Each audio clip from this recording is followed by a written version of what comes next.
नमस्कार मित्रांनो, आज आपल्याबरोबर संकल्प टॉकमध्ये स्नेहा खरबडे या आहेत पा. आता तुम्ही थंबनेलवरून पाहत असताल 10 मेन्स आणि 7 इंटरव्ह्यू आत्तापर्यंत त्यांनी दिलेले आहेत आणि त्याच्यानंतर त्यांना हे यश भेटलेलं आहे पा. आत्ता त्यांच्याकडे फायनल सिलेक्शन RRB क्लर्क याच्यामध्ये त्यांचं फायनल सिलेक्शन आहे. त्याचबरोबर इंडियन बँक जे असेल LBOचा हा रिझल्ट त्यांचा पेंडिंग आहे. त्याच्यानंतर IDBI एक्झिक्युटिव्ह यांचाही इंटरव्ह्यू त्यांचा आहे. म्हणजेच तुम्ही जर पाहिलं असेल मागच्या जवळपास 2020ला तुमचं कंप्लीट झालं आहे ग्रॅज्युएशन. 20 पासून ते आत्तापर्यंत लढतायत आणि लढत असताना एवढ्या मेन्स आणि त्याच्यानंतर इंटरव्ह्यू दिल्यानंतर हे त्यांना फायनल सिलेक्शन भेटलेलं आहे. आत्तापर्यंतचा प्रवास जो असेल तो आपण त्यांच्याकडून जाणून घेऊया की स्नेहा, ज्यावेळेस तुम्ही ग्रॅज्युएशन झालं ते ग्रॅज्युएशन कधी कंप्लीट झालं आणि त्याच्यानंतर बँकिंगला सुरुवात कशा प्रकारे केली?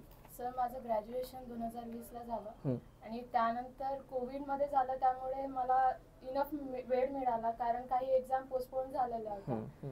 आणि सरळ म्हणजे माझ्यासाठी एक अपॉर्च्युनिटी होती की मी ॲग्रिकल्चर फॉरवर्ड करू शकते. तर AFO साठी मी म्हणजे फिट होती की ग्रॅज्युएशन झालं आहे आणि मी आता म्हणजे पेपर देऊ शकते. तर मी प्रिपरेशन स्टार्ट केली. म्हणजे जे ऑनलाईन यूट्यूबवर फ्री कोर्सेस होते क्वांट रिझनिंगसाठी, जे प्रीसाठी पाहिजे क्वांट रिझनिंग इंग्लिश, त्यासाठी मी म्हणजे प्रिपरेशन केलं. आणि प्री तर निघून गेली होती माझी, पण मेन्स 0.5 ने राहिली होती सर. पण मला असं वाटलं की म्हणजे मी पुढच्या वर्षी जर चांगला अभ्यास केला तर मी मेन्स पण काढून घेईन. पण 21ला जेव्हा मी मेन्स दिला तर माझं 4 मार्कांनी मेन्स राहिलं. आणि त्यानंतर 22लाही म्हणजे 21ला 22ला दिलं तर 2 इंटरव्ह्यू पण झाले. 22-23ला इंटरव्ह्यू दिले मी AFOचे दिले. त्यानंतर मग मला असं वाटलं की तेव्हा पण म्हणजे 2 मार्कांनी माझं 23ला पण 2 मार्कांनी म्हणजे राहिलं फायनल सिलेक्शन. मग नंतर विचार केला की म्हणजे कसं की AFO करत राहिलं तर जनरल बँकिंग किंवा बाकी गोष्टी म्हणजे पेपर नाही देता येणार. प्री निघून जाते पण मेन्सला प्रॉब्लेम येतो कारण सिलेबस खूप डिफरंट आहे जनरल बँकिंग आणि AFOचा. पण मग विचार केला की जे मी म्हणजे पूर्ण वर्षभरात जे मी इंटरव्ह्यू किंवा पेपर देऊ शकले नाही, म्हणजे प्रत्येक अपॉर्च्युनिटी ग्रॅब करायची होती. त्यामुळे मग मी तसंच प्रिपरेशन स्टार्ट केली, जनरल बँकिंगकडे स्विच केलं. जनरल बँकिंगकडे स्विच केलं. जवळपास AFO कधी सोडलं तुम्ही? ज्यावेळेस ग्रॅज्युएशन झालं त्याच्यानंतर AFO जवळपास 2 ते 3 वर्ष केलं. 3 अटेम्प्ट दिले आणि 3 मधले 2 फायनल त्यांनी इंटरव्ह्यू दिलेले. आणि त्याच्यानंतर 3 वर्षानंतर त्यांनी निर्णय घेतला की आपल्याला आता AFO बरोबर जनरल बँकिंग पण करायचंय. पण जनरल बँकिंग करत असताना तुमचे जे काय महत्त्वाचे जे विषय असतात ते म्हणजेच GA असेल, त्याच्यानंतर तुमचं क्वांट रिझनिंग इंग्लिश असेल, असे जे विषय असतात ज्याच्यामध्ये ॲग्रिकॉसला थोडीशी भीती असते की नेमकी क्वांट कसं करायचं, इंग्लिश कसं करायचं, ह्या ज्या गोष्टी असतील. आणि त्यातली त्यात दुसरा एक पॉईंट तो म्हणजे GAचं. आत्तापर्यंत मी जेवढे इंटरव्ह्यू घेतले GAचे, तुमचा इंटरव्ह्यू मी घेतलेला आहे तर त्याच्यामध्ये GAचं जे असेल GAचं येतं वीक पॉईंट असतो मुलींचा. तर हे कशा प्रकारे तुम्ही टॅकल केलं? सर, सुरुवातीला खूप चॅलेंजिंग होतं की डायरेक्ट स्विच करणं. कारण जे AFO करतात त्यांचं जनरल बँकिंग खूप वीक असते. स्पेशली क्वांट म्हणजे रिझनिंग ठीक आहे, रिझनिंग लवकर ग्रॅब करून घेतात, पण क्वांट आणि इंग्लिश म्हणजे खूप डिफिकल्ट जाते, म्हणजे चॅलेंजिंगच असते. तर मी सुरुवातीला म्हणजे बेसिक पूर्ण क्लिअर करून घेतले होते. सुरुवातीला बेसिक म्हणजे पाड्यापासून पाडे, स्क्वेअर, क्यूब्स, फ्रॅक्शन, हे मी म्हणजे एक चार्टच बनवलेला होता आणि तो मी माझ्या रूमला चिटकवलेला होता. इवन आता पण मी इथे आली आहे तर माझ्या रूमला मोठा चार्ट चिटकवलेला आहे, तिथे सगळे पाडे 1 ते 50 पर्यंत पूर्ण लिहिलेले आहेत. त्याच्यानंतर स्क्वेअर्स लिहिलेले आहेत 30 पर्यंत, क्यूब लिहिलेले आहेत 20 पर्यंत आणि फ्रॅक्शन्स लिहिलेले आहे. कारण हे खूप बेसिक आहे. कारण ज्यावेळेस आपण इवन मॉक देतो किंवा एखादं सिम्प्लिफिकेशन, हे खूप बेसिक आहे सिम्प्लिफिकेशन आणि हे आलं पण पाहिजे पेपरमध्ये. पण ज्यावेळेस आपल्याला साधं येत नाही की 12 किती असते तर ते पेपरच्या प्रेशरमुळे आपण तिथे पण सिली मिस्टेक करतो. तर अशा वेळेस ह्या गोष्टी आहेत जे आपण पेपरच्या म्हणजे जेव्हा रिक्रुटमेंट येते, म्हणजे आता एक्झाम स्टार्ट होणार आहे त्याच्या 1 महिन्याच्या आधी हे पूर्ण कॉन्सेप्ट क्लिअर झाले पाहिजे. नाही तर ते कसं प्री मध्ये खूप प्रॉब्लेम होतो, जर प्रीच नाही निघाली तर मेन्स बरोबर, मेन्स पर्यंत नाही पोहोचू शकत. तर हे मी केले, प्रत्येक टॉपिक पूर्ण बेसिक पूर्ण सिलेबस कंप्लीट केला मी, आणि त्यानंतरच मग मी मेन्सकडे वळली. कारण प्री बेस चांगला असेल तर आपल्याला मेन्सकडे लक्ष, म्हणजे मेन्स लवकर समजते आणि क्वेश्चन्स लवकर सॉल्व्ह होतात. दुसरं असं आहे की तुम्ही सगळ्यात महत्त्वाचं म्हणजे बेस पहिला पक्का करून घेतला आणि त्याच्यानंतर एक्झाम टार्गेट केलंय. दुसरं हे महत्त्वाचं की जसं की रिझनिंगमध्ये गेलं तर क्रिटिकल रिझनिंग हा एक महत्त्वाचा पार्ट आहे जसं मेन्ससाठी. त्याच्यानंतर जे काही DIचे वेगवेगळे प्रकार तुम्हाला कॅसलेट DI वगैरे हे विचारले जातात. त्याच्यानंतर कमर्शियल मॅथ जे असेल ह्याच्यामध्ये सगळ्यात जास्त ॲग्रिकॉसला भीती असते की सर हे आमच्याच्याने होणार नाही, आम्हाला स्पीड मॅथच पाहिजे. तर हे नेमकी कशा प्रकारे टॅकल केलं तर तुम्ही? सर ॲव्हरेज स्टडी सगळेच करतात स्टुडंट, जे आपल्याला सोपं वाटते ते सगळ्यांना सोपं असतं. पण आपल्याला जर त्यांच्या पुढे जायचं आहे तर आपल्याला एक्स्ट्रा एफर्ट्स द्यावंच लागते. प्रत्येक टॉपिक इम्पॉर्टंट असते, कधी कधी जे आपल्याला सोपं वाटते तेच एक्झाम मध्ये नाही येत, तर त्यामुळे आपल्याला बाकी सब्जेक्ट पण स्ट्रॉंग करणं तेवढंच महत्त्वाचं आहे. अच्छा. त्याच्यानंतर आता बऱ्याचशा मुलीच्या कॅटेगरीमध्ये ह्या सगळ्या गोष्टी होत असतात की घरचे जे तुम्हाला अभ्यास करण्यासाठी जो पिरियड देतात ते थोडासा कमी असतो. मी जेवढं अनुभवलं तेवढं मी तुम्हाला बोलतोय की कमी पिरियडमध्ये असतो, त्याचं तुम्हाला 1-2-3 वर्ष दिले जातात. आता तुमच्या घरच्यांनी हे ॲक्सेप्ट केलं की बाबा 20 पासून मुलगी एक 24 पर्यंत तयारी करते, तर हे घरच्यांचं जे असते की काही काही मुले, आता माझ्याकडे भरपूर जण आलते की सर आता घरचे काही परवानगी देत नाहीत आणि सहजासहजी एका वर्षात यश भेटत नाहीये, परंतु मग तुमच्या घरच्यांची ही कशा प्रकारे मॅनेज केलं तुम्ही? सर ॲक्च्युली मी इथे संभाजीनगरला आली तर माझे पेरेंट्स म्हणजे म्हणाले होते की तू घरूनच अभ्यास कर. मी नागपूरवरूनच प्रिपरेशन करत होती आणि याच वर्षी मी मेला इथे आली. मी अभ्यास तर करत होती पण मला तो एन्व्हायरमेंट तिथे मिळत नव्हता. त्यामुळे आणि माझे सिनियर्स जे होते, जे आता म्हणजे चांगल्या पोस्टला FCI ला लागले आहेत, बँकमध्ये त्यांचं सिलेक्शन झालं आहे, त्यांनी मला स्पेशली म्हटलं की तू संभाजीनगरला ये, इथे ये आणि तू इथे प्रिपरेशन कर, तुला समजेल की इथे बँकिंगचं काय वातावरण आहे. तिथे असताना जे साधं प्री निघायचं तर आम्ही खूप खुश होऊन जायचो की का प्रीच निघाली आहे, मेन्स देत आहे. इथे आलं कळलं की प्री निघणं आणि मेन्स म्हणजे कॉमन आहे सगळं.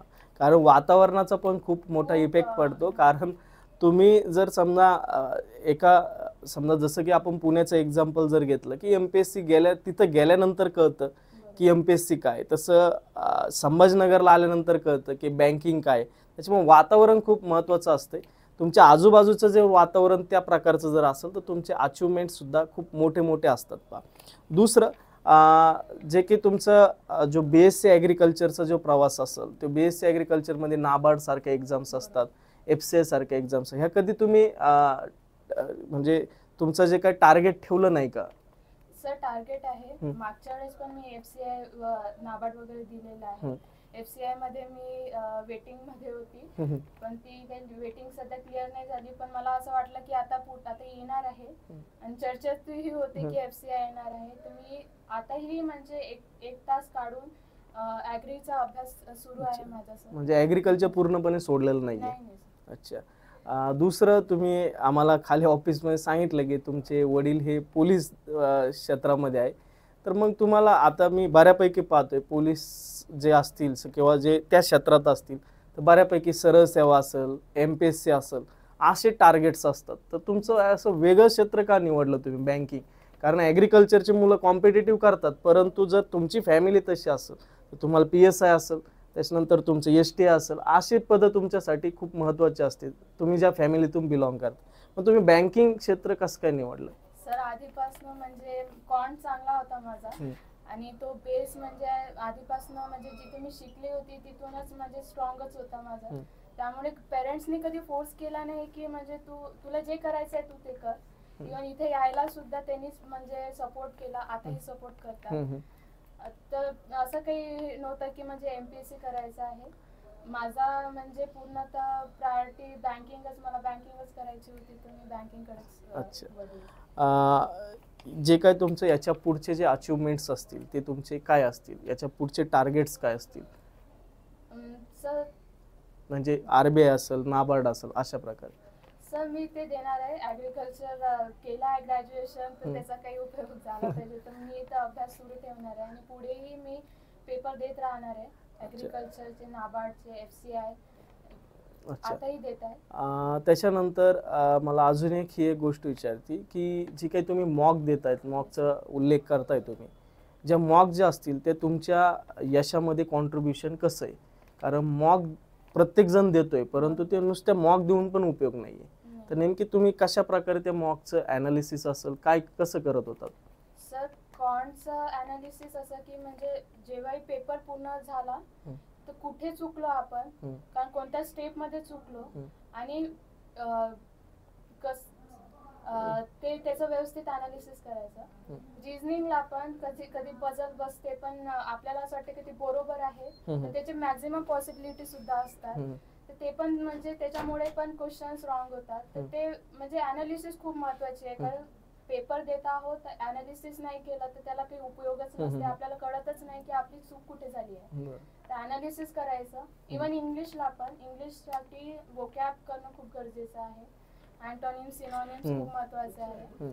एरर डिटेक्शन साठी मॅक्झिमम तुम्ही म्हणजे मी जे निमिषा मॅमचं घेतलं होतं बॅच, तर मी त्यांचे आणि 120 रूल्स ऑफ ग्रामर ते कम्प्लीट केलं होतं, त्यामुळे मला एरर डिटेक्शन माझ्यासाठी सोपं झालं. ग्रामरचा तुम्ही उल्लेख केलाय, मला ग्रामर विषयी सांगा की ग्रामर किती इम्पॉर्टंट असते? सर ग्रामर खूप महत्वाचं आहे, कारण एरर डिटेक्शन मध्ये आपल्याला माहितीच पडत नाही की म्हणजे कुठे सगळं सारखं वाटते तिथे, त्यामुळे आपल्याला वाटते की हे बरोबर आहे पण ते नेमकं चुकलेलं असतं. त्यामुळे ग्रामर खूप महत्वाचं आहे. आणि ग्रामर चांगलं असेल तर म्हणजे इंग्लिश मध्ये आपण वाचतो ते आपल्याला इझिली कळते, तर त्यामुळे ग्रामर मस्ट आहे. तुम्हाला ग्रामर करणं गरजेचं आहे जर तुम्ही जनरल बँकिंग करत असाल तर. त्याच्यानंतर जे की बऱ्यापैकी असं होतं की ज्यावेळेस नागपूरसारख्या ठिकाणावरून तुम्ही संभाजीनगरला येत आहे, त्यावेळेस जे काही नागपूरचं वातावरण असेल, संभाजीनगरचं वातावरण असेल, याच्यामध्ये खूप मोठा डिफरन्स आहे, जसं की तुम्ही बोललाय. तर याचा इम्पॅक्ट तुमच्यावर कशा प्रकारे पडतो? सर नागपूरमध्ये मी जिथे लायब्ररीला आली होती तिथे आम्ही 3-4 म्हणजे बॅचमेट्सच होतो, पण त्या वातावरण असं नव्हतं की म्हणजे आम्हाला कोणी गाईड करेल की म्हणजे अभ्यास कशा प्रकारे केला पाहिजे. पण इथे आल्यानंतर जे सिलेक्टेड स्टुडंट्स होते त्यांच्या मार्फत आम्हाला कळलं की म्हणजे बेसिक करा, स्टार्टिंगला सुरुवातीला बेसिक करा. फक्त प्रीचा अभ्यास केला म्हणून चालणार नाही, मेन्स पण सोबत केलेलं, कारण प्री नंतर आपल्याला वेळच नाही मिळत की आपण मेन्सचे बेसिक करू. बरोबर. बेसिक फक्त तुमचे म्हणजे प्रीच्या 1 मंथ आधीपर्यंत स्ट्रॉंग झाले पाहिजे. त्यासाठी मल्टिपल मॉक द्या, सेक्शनल मॉक द्या, मॅन्डेटरी द्या. त्यानंतर ॲनालिसिस चांगलं करा. बेस म्हणजे की जसं whole number, even number, natural number हे पण सुद्धा हे मेन्स मध्ये खूप महत्वाचं आहे, कारण मुलांना हे पण नसते माहिती आणि त्याच्यामुळे ते क्वेश्चन अटेम्प्ट करत नाही. तर त्यामुळे हे बेसिक तुम्ही म्हणजे पेपर प्री सुरू व्हायच्या आधी 1 महिन्या आधीपर्यंत स्ट्रॉंग केलं तर मेन्स चांगला जाऊ शकतो. आणि हे इथे आल्यावर सरांनी आम्हाला सांगितलं, आम्ही तसंच फॉलो केलं. नॉवेल वाचले इंग्लिशसाठी, न्यूजपेपर वाचले, वोकॅब स्ट्रॉंग केली, एडिटोरियल कंटिन्यू करत होतो सर, आणि डेली जीए करत होतो. अच्छा. त्याच्यानंतर तुम्ही ॲग्रिकॉससाठी काय संदेश देताल इथून पुढच्या जे काही तुमचे ज्युनियर्स असतील आता, की नेमकी तुम्ही कशा पद्धतीने गेलं पाहिजे? कारण मी बऱ्याच जणांना हा प्रश्न विचारला की सध्याचं जे मेरिट पाहिलं आपण, जे की प्रीचं मेरिट असेल, तर हे मेरिट खूप मोठ्या प्रमाणात वाढतंय, तर तुम्ही याच्या पुढे काय सल्ला देताल मुलांना? सर ॲग्रिकल्चर वाले फक्त आता यावेळेस मी बघितलं की पुष्कळ मुलांचं जे अभ्यास करत होती स्पेशली AFOचा, त्यांची प्री सुद्धा निघाली नाही, कारण कट ऑफ भरपूर हाय होता. पण मी त्यांना हेच म्हणेल की म्हणजे AFO करा, कारण AFO करताना सर वेळच नाही मिळत की ते जनरल बँकिंगचा अभ्यास करणार, कारण ते टार्गेटच असा असतो की आपल्याला हा कम्प्लीट करणेच आहे. कधी कधी वेळच म्हणजे कमी पडतो आपल्याला. तर अशा वेळेस थोडासा वेळ काढून जनरल बँकिंग करा, थोडंसं जनरल बँकिंगचे कॉन्सेप्ट क्लिअर करा, कारण दिवसेंदिवस जो कट ऑफ आहे तो हाय होत आहे आणि मुलांना म्हणजे हे करणं खूप गरजेचं आहे. इवन मी पण तेच की माझं अकाउंट चांगलं होतं पण बाकी विषयामध्ये पण मी तेवढंच लक्ष दिलं, त्यामुळे मी प्री तर काढून घ्यायची इझिली याच कारणामुळे की मी थोडंसं जनरल बँकिंग कडे सुद्धा लक्ष दिलं होतं सर. म्हणजे दोन्ही पण तुम्ही केलं पाहिजे, ऍग्रीकल्चर आणि जनरल दोन्ही पण. अच्छा, तर याच्या आतापर्यंत जे काही तुमचं 10 मेन्स 7 इंटरव्ह्यू याच्यामध्ये तुमच्या यशामध्ये कोणाकोणाचं योगदान आहे? सर माझ्या घरी म्हणजे मी आणि माझे भाऊ जे आहेत ते सगळे इंजिनिअरिंग बॅकग्राऊंडला आहेत. आई वडील हे म्हणजे कसं यांनी खूप सपोर्ट केला आहे मला आणि यांचं डेडिकेशन की मला पुढे इथपर्यंत पोहोचवणं, त्यांच्या डेडिकेशननी माझं डेडिकेशन वाढलं सर. तर त्यामुळे तर मी त्यांनाच अच्छा, त्यांनाच योगदान देतात. माझा लास्ट क्वेश्चन मॅडम, तुम्ही इथपर्यंत पोहोचलाय, आता RRB पर्यंत पोहोचलाय, याच्या पुढचे तुमचे टार्गेट्स काय असतील? तुम्ही स्टडी सुरू ठेवणार की स्टॉप होणार? सर स्टडी सुरू करणार आहे. म्हणजे मला असं वाटतं की मी अजून अचीव करू शकते, तर मी परत एक्झाम देईल सोबत आणि ॲग्रिकल्चर तर आहेच मी करणार आहे कंटिन्यू. म्हणजे ॲग्रिकल्चर सुटणारच नाही, नाबार्ड पर्यंत सुट. अच्छा, ओके, धन्यवाद इथं आल्याबद्दल. ह्या इंट्रोमधून 2-3 पॉईंट आपल्याला लक्षात ठेवायचे. पहिलं म्हणजे ज्यावेळेस आपण जरी लेडीज असो तर आपल्याला थोडेसे पेशन्स ठेवावं लागतील. दुसरं म्हणजे सिलेबसला पहिलं टार्गेट करून आपल्याला एक्झाम तिथं द्यायची आहे. तिसरं, जर तुम्ही ॲग्रिकॉस असताल तर पहिलं लक्षात ठेवायचं की आल्याबरोबर तुम्ही ॲग्रिकल्चर करा, परंतु त्याच्यानंतर तुम्हाला जनरल बँकिंगला शिफ्ट होऊ नये. दुसरं ते म्हणजे त्यांच्या बोलण्यातून हे वाटलं की तुम्ही पहिल्यापासून बेसिक कन्सेप्ट व्यवस्थित करा, कारण बेसिक कन्सेप्ट जर तुमचे व्यवस्थित असेल तर तुम्ही वेगळा अभ्यास करण्याची जरूरत लागत नाही. तुम्ही त्या लेवलचे सहजासहजी तुम्ही एक्झाम क्रॅक करू शकतात.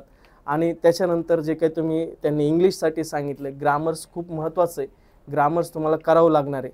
आणि त्याच्यानंतर GA, हे GA जे असेल ते GA तुम्हाला कंटिन्यू पहिल्या दिवसापासून सुरू ठेवावं लागेल, त्याच्याशिवाय GA मध्ये तुम्ही स्कोर करू शकत नाही. तर इथं आल्याबद्दल तुमचे खूप खूप धन्यवाद. संकल्प टीमतर्फे तुमच्या पुढच्या भावी वाटचालीस खूप खूप शुभेच्छा. थँक्यू.